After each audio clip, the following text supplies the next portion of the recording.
kondoo wengine ambao hawako kwa zizi nitawaleta. Kwa hivyo kuna wengine wameleta, na kuna wengine mko hapa mmekalia kiti ya kondoo mwingine yako pale, maana ulikataa kubadilika. Kwa hivyo utoke akaje akalie, maana yeye ndiye anaenda, lakini isiwe ni wewe.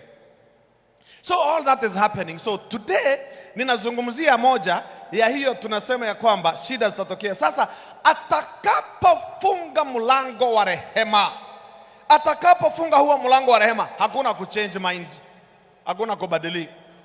Utakaa, mlango umefunga. Sasa ukifunga hautabadilika. Hata ukibisha uambie Nuhu fungua, imefungwa, shaenda. Atakapofunga huo mlango wa rehema, kuna trouble ingine itatokea, inaitwa Jacob's time of trouble. Lakini pia kutakuwa na mapigo 7. Na ndio tunafaa tuweze kujiandaa. Hiyo hatutasoma katika Darnet event, tutarudi siku nyingine tujifundishe event za kufunga mlango kwa rehema. Lakini sasa wakati mlango umefungwa, Biblia inasema hivi katika kitabu cha Ufunuo 16, Ufunuo ni 16 fungu lile la kwanza. Ufunuo ni 16, Ufunuo 16 fungu lile la kwanza. Anasemaje?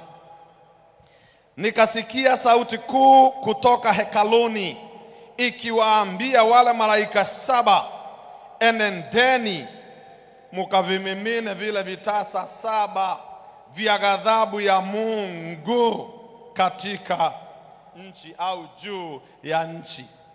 Nikasikia sauti kuu ikitoka hekaluni. Hekalu gani? La mbinguni, sio hapa duniani.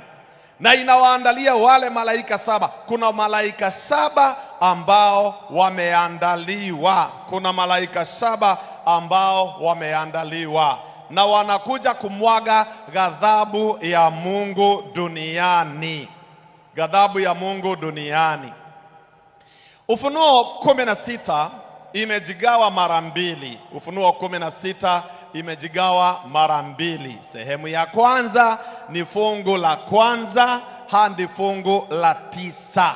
Hiyo inahusu hukumu au kuwekwa kwa hukumu, the commencement of judgment. Sehemu ya kwanza inaonyesha wakati hukumu inaanza. Sauti inasema enendeni mukamwage ghadhabu ya Mungu juu ya nchi.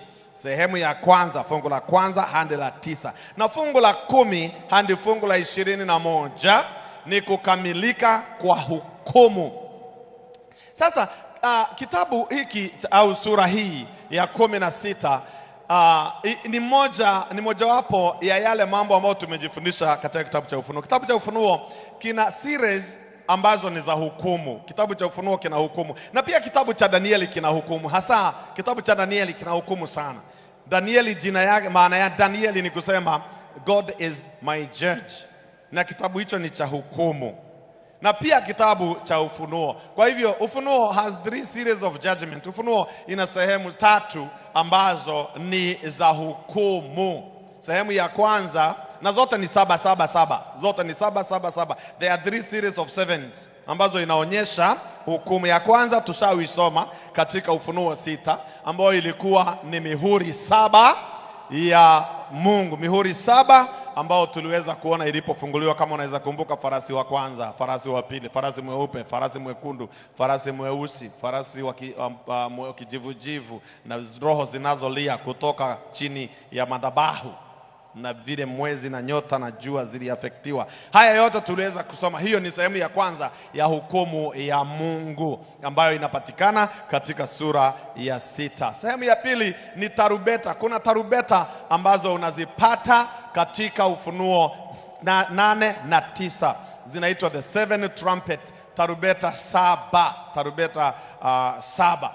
Na ya tatu, hukumu ya tatu au sehemu ya tatu ya hukumu ni huu Ufunuo 16, ambao una mapigo yale tunaita mapigo 7. Mapigo 7, the 7 plagues.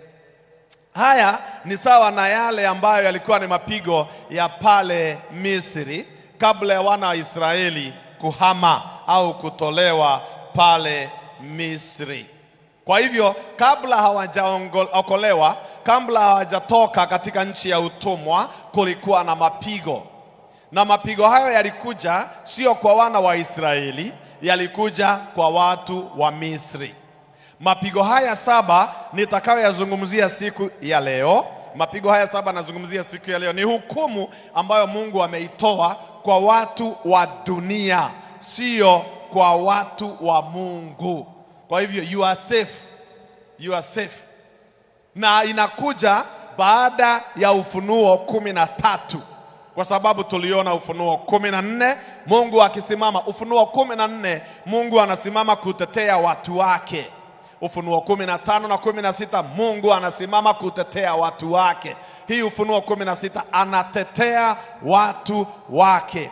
Malaika wa kwanza akaenda na akakimimina kitasa chake juu ya nchi, pakawa na jipu mbaya bovu juu ya wale watu wenye chapa ya huyo mnyama na wale wenye kuisujudia sanamu yake. Niseme kitu ya kwamba mara kwa mara watu wengine tukisoma katika Ufunuo, tunaposoma Ufunuo 13, tunaona kuna mnyama na tunaona ni kama chui na jeraha lake amepigwa la mauti. Alafu tunaona mnyama wa pili ambaye ni yule tulisema aliyetengeneza sanamu ya mnyama wa kwanza, na pia ambaye alikuwa na alama ya huyo mnyama au chapa ya mnyama yule. Wengine tukisoma, hasa wale ambao tunahubiri unabii, tunapenda sana kumaliza kila kitu tukisoma Ufunuo 13. Tunataka kusema kila kitu hapo, tunafikiri hapo tu ndio iko. La, sio kila. Hata ile Yohana alisema bado anairudia. Ukifuata vizuri utakuja kugundua ya kwamba ukisoma 14 fungu la kwanza anasema wale ambao hawakuweza kumuinamia yule mnyama na sanamu yake, ambao walikuwa ni 144,000 ambao walipata muhuri wa Mungu. Inarudiwa pale. Ukienda 15 wale ambao hawakuweza kumuinamia yule mnyama, inarudiwa tena. Na hapa tena imerudiwa ya kwamba watu wenye juu ya wale watu wenye chapa ya huyo mnyama na wale wenye kuisujudia sanamu yake. Hii inakwambia nini? Ni kwa nini kitabu hiki kinaenda kikirudia? Kwa sababu hustahili. Yohana hataki ati ukae chini kwa sahani moja ukule kila kitu hapo. Hapana, ni polepole tu mpaka uelewe. Tunaelewana? Aya. Kwa hivyo wakati tunapokisoma hiki kitabu, ninaelewa hata mimi ya kwamba si mambo yote tunasema utayashika yote mara moja. Kuna ingine utashika kesho, na ingine kwanza utasikia leo na utakuja kuelewa next year. Si yote unaelewa yote, hapana. Na ukikumbuka nilikwambia kitabu cha Ufunuo hakijaandikwa kwa kufuata, kimeandikwa kwa kurudia. Not in a chronological manner but in a repetitive manner. Si kitabu kama zingine unasoma ikafanyika hivi leo na kesho zinafuatana. Yohana akifika 7 yeye hurudi nyuma. Yeye ni mambo ya 7, akienda afike 7 anarudia. Kuwa na hayo mazoea pia ya kwamba ukienda unarudia. Bwana asifiwe. Hata ukifundisha enda unarudia. Amen.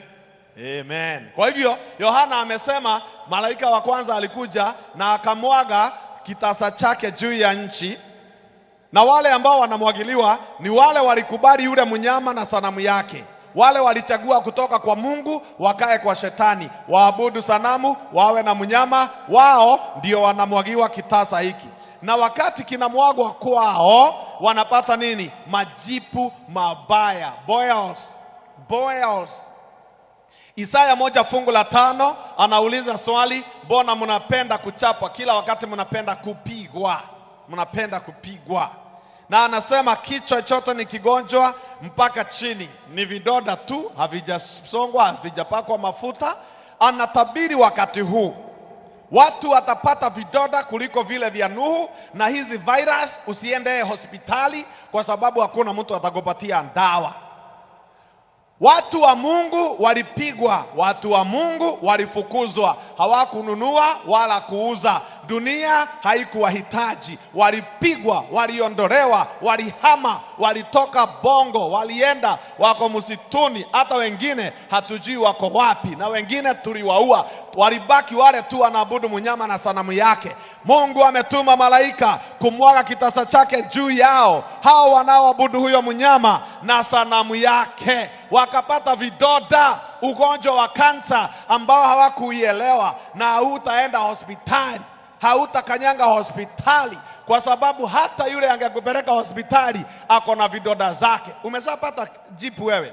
Wale mumepata jipu mnaelewa. Sasa haya majipu yamepata kila mahali kwa mwili. Kukaa ni shida, kulala ni shida. Umeoza ukiwa hai. Watu watatoa usaha wakiwa hai. Watu watatoa damu kwa miili yao wakiwa ndani, wakiwa hai. Mwili umeraruka, mwili umechipuka, mwili unadodoza hiyo maji mbaya. Watu hawasalimiani kwa sababu naona huyu atakuambukiza. Yule wa daladala ni mgonjwa. Yule ambaye naye ni wa bodaboda aliugua, ako na majipu yake. Kila mtu anang'ang'ana na yake, na hautasema imeshika yule, haikushika huyu. Mungu anasema mwagilia wote tanza hapa. Usiacha kila mtu. Wote, hii ni ugonjwa ya pekee ambao ni wote. Hata COVID ni afadhali. COVID ilishika wengine na wengine mlipona. Si mumekaa hapa na mlipatanga hiyo kitu. Sasa hii na wengine hawakushikwa na COVID. Lakini hii ya Mungu wote